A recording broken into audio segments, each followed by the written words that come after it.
जाता है कि किसी एक स्थान में सभी तत्वों का मिलना असंभव है। कहीं इतिहास की कहानियां गूंजती हैं, तो कहीं प्रकृति के अद्भुत चमत्कार देखने को मिलते हैं।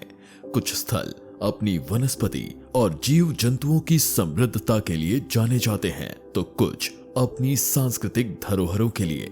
लेकिन झारखंड की धरती पर एक ऐसा स्थान है जहां ये सब कुछ समाहित है।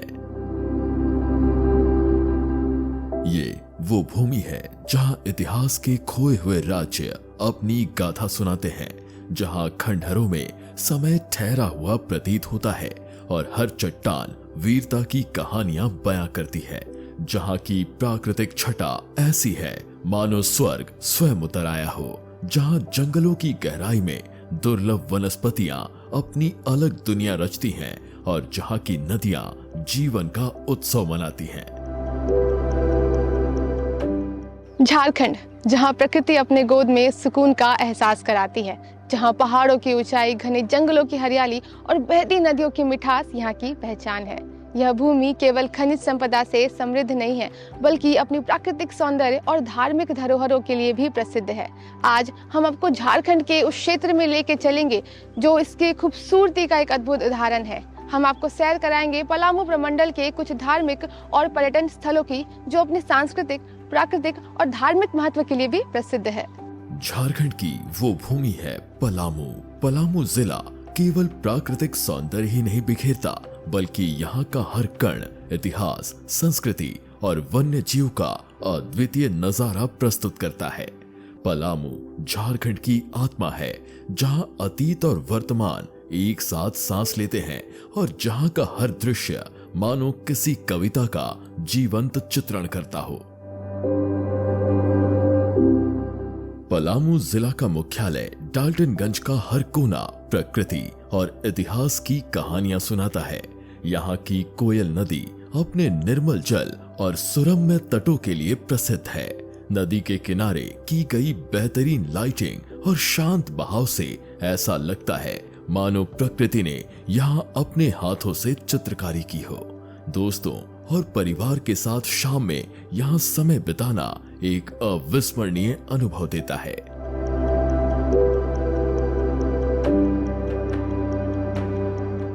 यहाँ से कुछ ही दूरी पर स्थित है केचकी संगम स्थल, जहाँ कोयल और औरंगा नदी मिलती है।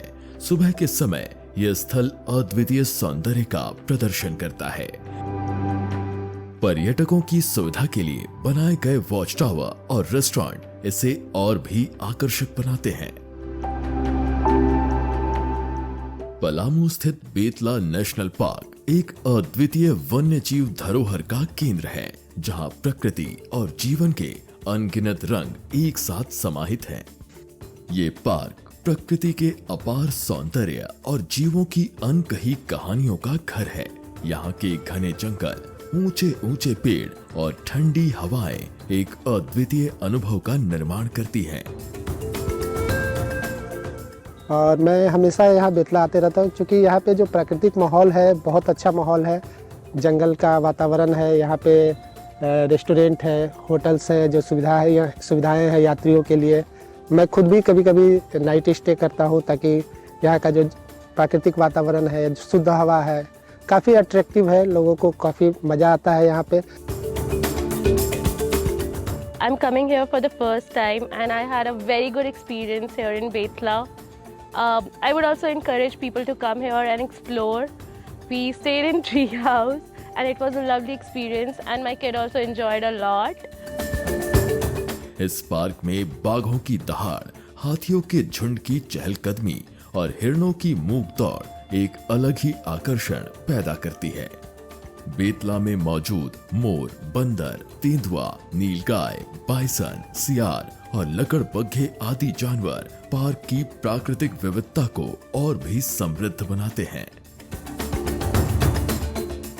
हम अभी है बेतला नेशनल पार्क में, जो कि वन्य जीव प्रेमियों का स्वर्ग है। यहाँ पे आपको विभिन्न प्रकार के वनस्पति और जीव जंतु देखने को मिलेंगे। हमने अपनी सफ़र की शुरुआत तो कर ली है, बेतला के अंदर हम आ तो चुके हैं और अभी इस वक्त हम जंगल के बीच में हैं। कई सारे जानवरों के हमने देखा है, मोर देखने को मिला हमें, कई सारे पक्षियों को हमने देखा, हिरन को भी हमने देखा है। अभी ये जो हमारा सफ़र है ये अभी थोड़ा और बाकी है। चलिए चलते हैं, देखते हैं कि आगे जाकर हमें और क्या क्या देखने को मिलता है।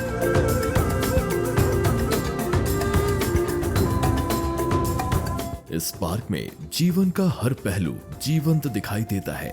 बेतला का प्रत्येक कोना, चाहे वो गहरे जंगल का एकांत हो या खुले मैदान की शांति, जंगली जीवों से परिपूर्ण है।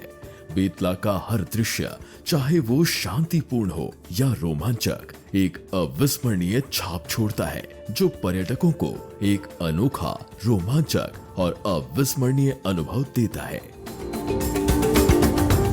This is my second time coming to Betla, and I just love the greenery over here, and we really enjoyed the safari over here. And it's really nice that Jharkhand has preserved the forest, and it's having, it's protecting the flora, fauna, and the animals over here. So it was a nice stay. We stayed in a tree house over here, and I think that's all I have to say about it. Betla राष्ट्रीय उद्यान झारखंड के लातेहार और पलामू जिले के छोटा नागपुर प्लेटू पर स्थित है। 1974 में प्रोजेक्ट टाइगर के अंदर ये टाइगर रिजर्व बना। कई संख्या में सैलानियाँ यहाँ देश भर से घूमने के लिए आते हैं। उनके मनोरंजन के लिए यहाँ पे जंगल सफारी भी उपलब्ध है और उन्हें एक गाइड भी दिया जाता है, जो उन्हें यहाँ के वनस्पति के बारे में, जीव जंतुओं के बारे में बहुत ही बारीकी से जानकारियाँ देते हैं। बेतला नेशनल पार्क अपनी विशेषताओं से लाखों सैलानियों को आकर्षित करता है।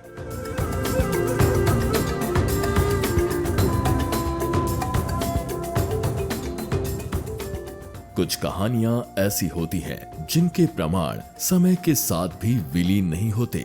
पलामू जिले में स्थित पुराना किला चेरो राजवंश के गौरवशाली इतिहास का जीवित साक्षी है। इसे चलानी किला भी कहा जाता है, जिसका निर्माण 1766 से 1770 के बीच राजा गोपाल राय ने करवाया था। इस किले से एक गुप्त सुरंग पलामू किला तक जाती थी। यहाँ चेरो वंश के अंतिम शासक राजा चूड़ामन राय और उनकी पत्नी चंद्रावती देवी की प्रतिमाएं स्थापित हैं। शाहपुर मुख्य मार्ग पर स्थित ये किला कोयल नदी और मेदिनी नगर के सुंदर दृश्य प्रस्तुत करता है। हालांकि समय की मार और उपेक्षा से ये जर्जर हो चुका है, फिर भी ये किला पलामू के समृद्ध इतिहास और संस्कृति का प्रतीक बना हुआ है, जो आज भी बड़ी संख्या में इतिहास प्रेमियों और पर्यटकों को आकर्षित करता है। यहाँ पे ऐसे 2 किले हैं और इन 2 किलों में आप देखेंगे कि इसकी दीवारें हैं। जैसे सैनिकों की जब लड़ाई होती तो उसके एडवांटेज लेने के लिए कि ऊपर से सैनिक रख करके एक नीचे जो उस समय की जो राइफल होती थी वो लगा सके, उस लड़ाइयों के लिए वैसी बनाई है। अब चारों तरफ उस किले में एक पैरेलल आप देखेंगे बड़े बड़े आधार देने के लिए बनी हुई पत्थर लगा करके एक मजबूत वजनदार चीज़ें इस पर टांग सके, रख सके या लश्कर ला सके, युद्ध के क्षेत्र में वो काम आ सके। फिर आप इसमें आप किले के अंदर जाएंगे तो आपको बावरी कुआं है, स्टेप वेल, जिसमें आप सीढ़ियों से नीचे जा सकते हैं उस कुएं के तक। तो वो चीज़ यहाँ पे बड़ी इंटरेस्टिंग है। साथ ही रानियों का जो महल है, आप जो रूम्स देखेंगे उसकी जो लंबाई चौड़ाई वो बड़ा ही खूबसूरत और अच्छा है। तो हम लोग रांची से आए घूमने के लिए बेतला पार्क में कभी नहीं गए हैं, जाएंगे, लेकिन हम लोग को पता चला यहाँ घूमने का, तो यहाँ पे आए। बहुत पुराना ऐतिहासिक यहाँ पे है, बहुत पहले ज़माना का बहुत सारा अच्छा घूमने का जगह है।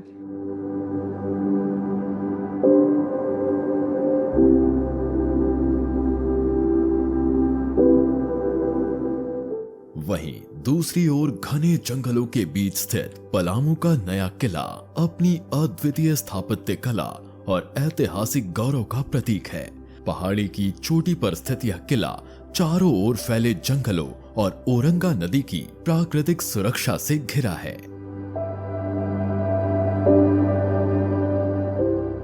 जब बात हम पलामू की करते हैं तो हम पलामू किले को कैसे भूल सकते हैं, जिसकी एक अपनी ही ऐतिहासिक कहानी है। पलामू टाइगर रिजर्व के बेतला नेशनल पार्क से सटे 2 किले हैं। एक किला जो नीचे है उसे पुराना पलामू किला कहा जाता है, वहीं दूसरा किला जो पहाड़ी के ऊपर है उसे नया पलामू किला कहा जाता है। और यह दोनों ही किले पर्यटकों के लिए बहुत ही आकर्षण का केंद्र भी है। लेकिन एक जो बात है यहाँ पे गौर देने की वो ये कि इस किले की जो हालत है वह काफ़ी जर्जर हो चुकी है और सरकार को इस पे ध्यान देने की ज़रूरत है। पलामू जिला में प्रकृति की अद्भुत छटा चारों ओर बिखरी हुई है। इस जिले में स्थित कमलदह अपनी नैसर्गिक सुंदरता और शांत वातावरण के लिए जाना जाता है।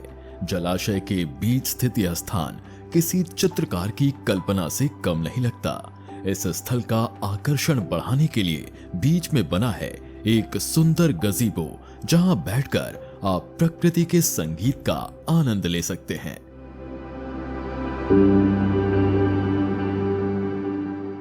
और हम लोग अपने पूरे परिवार के साथ यहाँ कभी कभी घूमने आया करते हैं और यहाँ पर बहुत अच्छा लगता है, बच्चों को भी और हम लोगों को भी।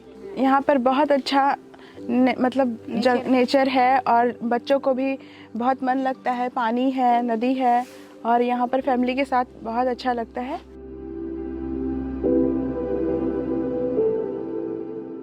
कमलदह के समान ही मिर्चैया जलप्रपात प्रकृति की एक और अद्वितीय रचना है, जहां पानी का झरना झरझर बहते हुए दिलों को सुकून प्रदान करता है। इस जलप्रपात तक पहुंचने का रास्ता भी उतना ही सुंदर है जितना कि खुद ये जलप्रपात। यहाँ पर फील कर रही हूँ नेचर को। डाल्टनगंज में शोर शराबा, ये भाग दौड़ की ज़िंदगी से दूर एकदम एकांत में प्राकृतिक बीच में यहाँ पर बहुत मज़ा करा मैंने। मेरे बच्चों ने भी बहुत एंजॉय किया, सबको अच्छा लगा। हरा भरा क्षेत्र और बीच में पानी, मतलब ये चश्मे का पानी हम लोग बोलते हैं इसको, मीठा पानी। ये अच्छा भी है और ठंडा भी है। और यहाँ कुछ खाने वाने का भी अच्छा इंतज़ाम नहीं है, न तो यहाँ पर आदमी एंजॉय ही करेगा। जो भी आया बहुत एंजॉय किया है। पलामू की जलवायु और मिट्टी की संरचना सिट्रस फलों की खेती के लिए अत्यंत उपयुक्त मानी जाती है। यहाँ गर्म दिन और ठंडी रातों का संतुलन तो है ही, साथ ही उपजाऊ मिट्टी और भरपूर धूप सिट्रस ग्रुप के फलों के स्वाद और गुणवत्ता को निखारने में महत्वपूर्ण भूमिका निभाते हैं। यही कारण है कि यह क्षेत्र संतरा, मौसमी और कीनू जैसे फलों की उत्कृष्ट खेती के लिए जाना जाता है।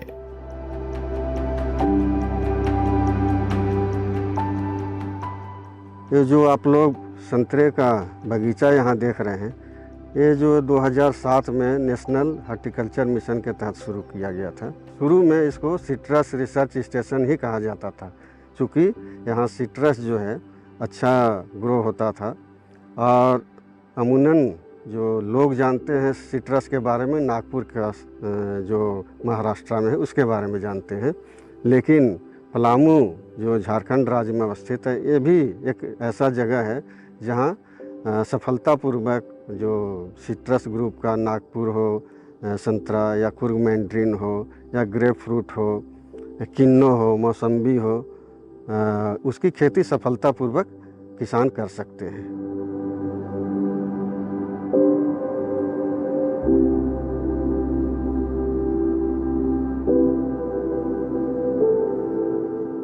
पलामू के चियाकी में स्थित क्षेत्रीय अनुसंधान केंद्र एक ऐसा कुटुंब है जहां प्रकृति और विज्ञान का अद्भुत संगम देखने को मिलता है।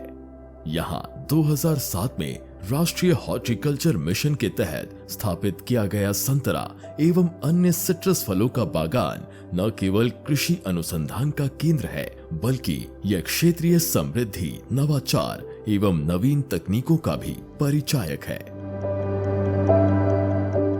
पलामू जिला झारखंड की धरती पर बसा एक ऐसा धरोहर है जहां प्रकृति की अनुपम छटा और आध्यात्मिक ऊर्जा का अनूठा संगम देखने को मिलता है।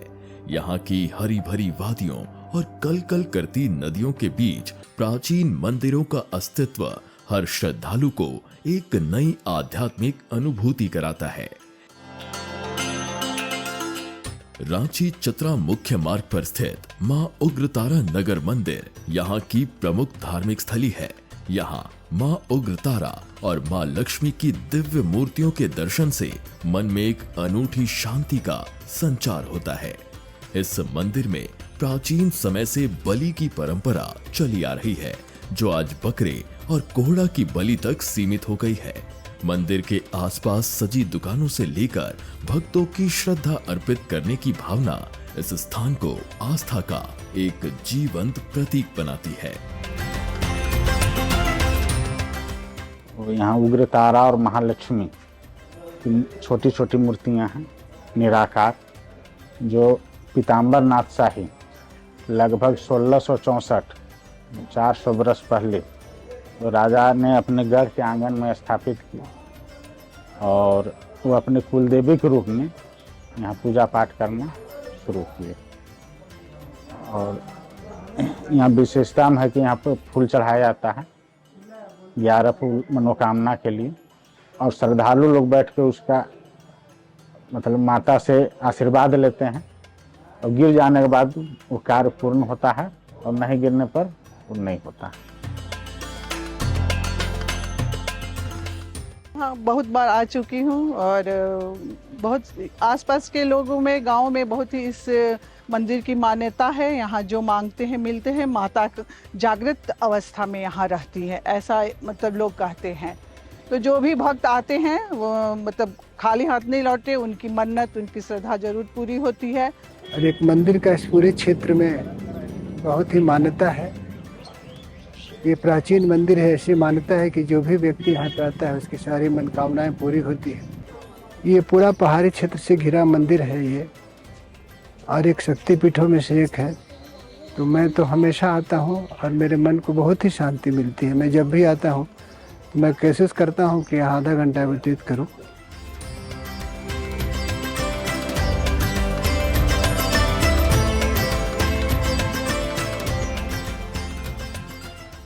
झारखंड के लातेहार जिले में आने वाला चंदवा प्रखंड मुख्यालय से मात्र 10 किलोमीटर की दूरी पर स्थित है मां उग्रतारा मंदिर, जिसे नगर के नाम से भी जाना जाता है। यह मंदिर हजारों वर्ष पुराना है और यहाँ पे हर माह की पूर्णिमा में हजारों श्रद्धालु यहाँ पे आते हैं और ये काफ़ी भीड़ भी यहाँ लगती है। और दुर्गा पूजा और रामनवमी का जो आयोजन है यहाँ पे बहुत ही धूमधाम से किया जाता है। यहाँ के जो श्रद्धालु है उनकी यह मान्यता है कि यदि अगर सच्चे मन से आप पूजा अर्चना करते हैं तो जो भी आपकी प्रार्थना होती है वह जरूर पूरी होती है। पलामू की धार्मिक धरोहर का अद्वितीय उदाहरण उस स्थान पर देखने को मिलता है जहां 3 नदियों अमानत, कोयल और जिंजोई का संगम होता है। इसी संगम पर कजरी स्थित शिव शक्ति धाम प्रकृति और आध्यात्म का एक ऐसा केंद्र है जो हर श्रद्धालु के मन में भक्ति और शांति का संचार करता है। यह मंदिर हमारे पूर्वजों के समय से है और काफ़ी लोकप्रिय है। आसपास के प्रखंड में, अनुमंडल में बहुत अच्छा खासा नाम भी है इसका। इसकी स्थापना 1911 में की गई थी हमारे पूर्वजों के द्वारा। यहाँ पे ऐसा मान्यता भी है कि यहाँ पे पूजा करने के बाद लोगों की मनोकामना भी पूर्ण होती है। इसमें मनोकामना पूर्ण होने में लोग भक्त अपने मनोकामना को लेके आते हैं और भगवान भोलेनाथ सब परिवार जो उपस्थित है वो भक्तों की मनोकामना को पूर्ण करते हैं। त्रिवेणी संगम 3 नदियों का संगम है यहाँ, कोयल, अमानत और जिंजोई। ये 3 नदियों के संगम स्थल पर यह मंदिर बना हुआ है और यहाँ जो भी भक्त आते हैं अपनी श्रद्धा लेकर के उनका मनोकामना पूर्ण होता है और हमेशा लोग यहाँ आते जाते हैं और काफ़ी मनोरम दृश्य है यहाँ और काफ़ी पुराना है। आसपास के लोग पूजा करने आते हैं और इस मंदिर में पूजा कर अपने मनोकामना को पूर्ण करते हैं। इस मंदिर में ऐसी मान्यता है, ऐसी आस्था है कि जो भी आप इस शिव शंकर भगवान से आप मांगेंगे वह अवश्य रूप से पूर्ति होता है।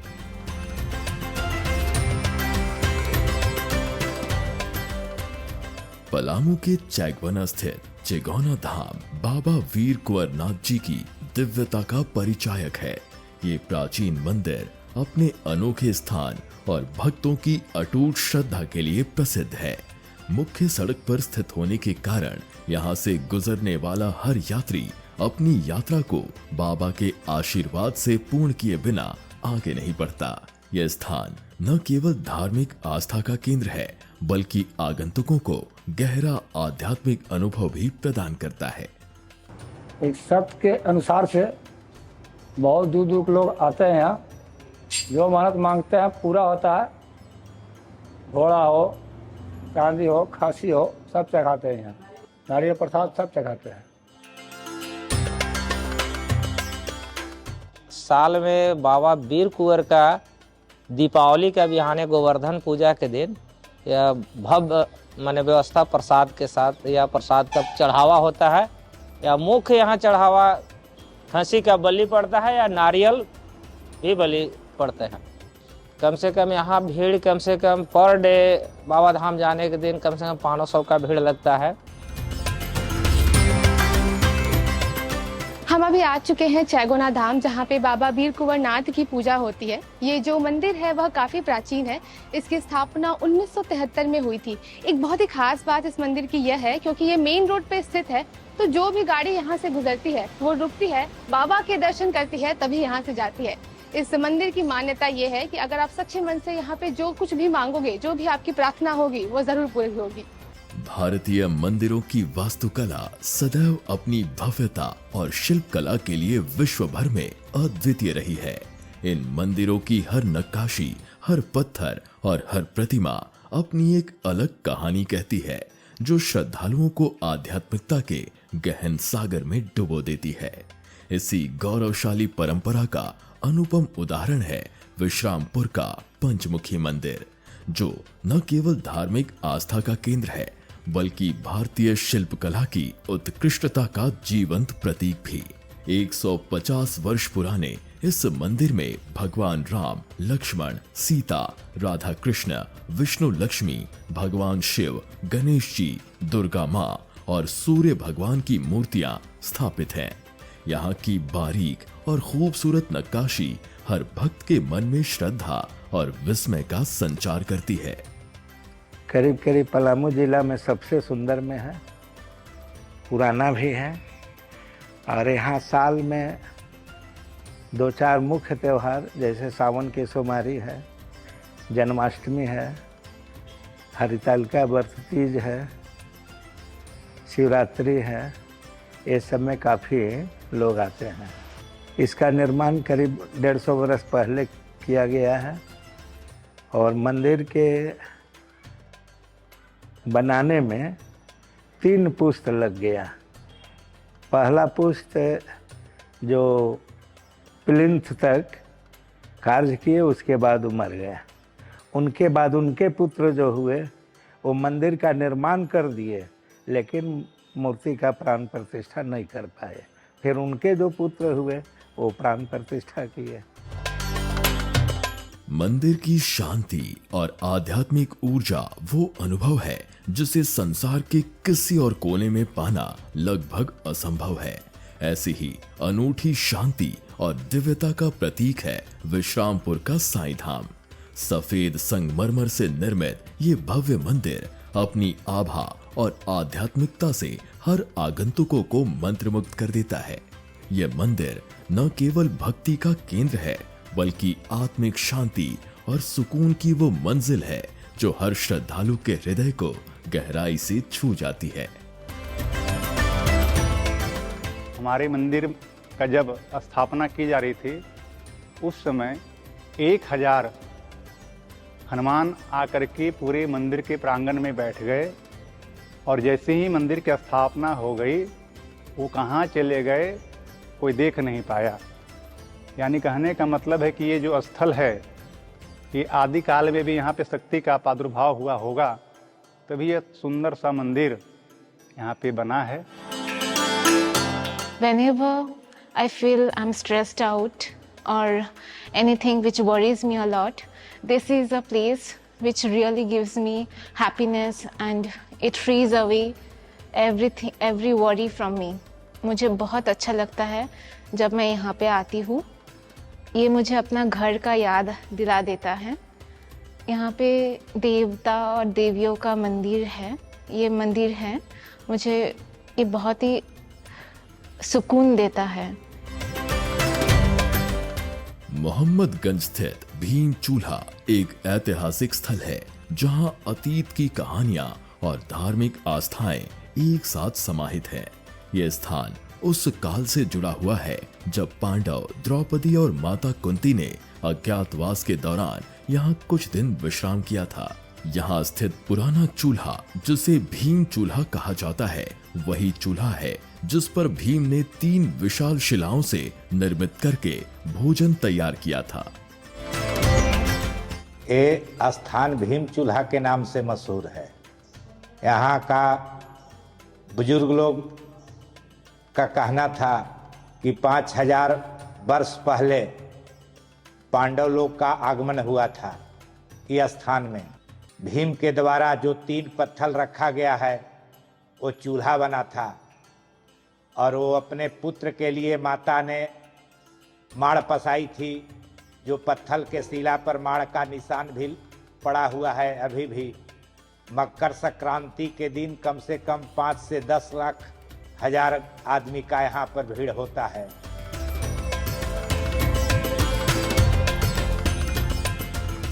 पलामू जिला में बीते समय की दास्तां को आज भी किलों के अवशेषों में संजो कर रखा गया है। पलामू न केवल वन्य जीव का आश्रय स्थल है, बल्कि ये उन दुर्लभ वनस्पतियों और जीवों का भी घर है जो दुनिया के अन्य कोनों में शायद ही कहीं दिखें। पलामू का हर कोना अद्भुत और रहस्यमयी है, लेकिन इसके साथ ही ये प्राकृतिक आश्चर्यों को सहेजने वाला संरक्षक भी।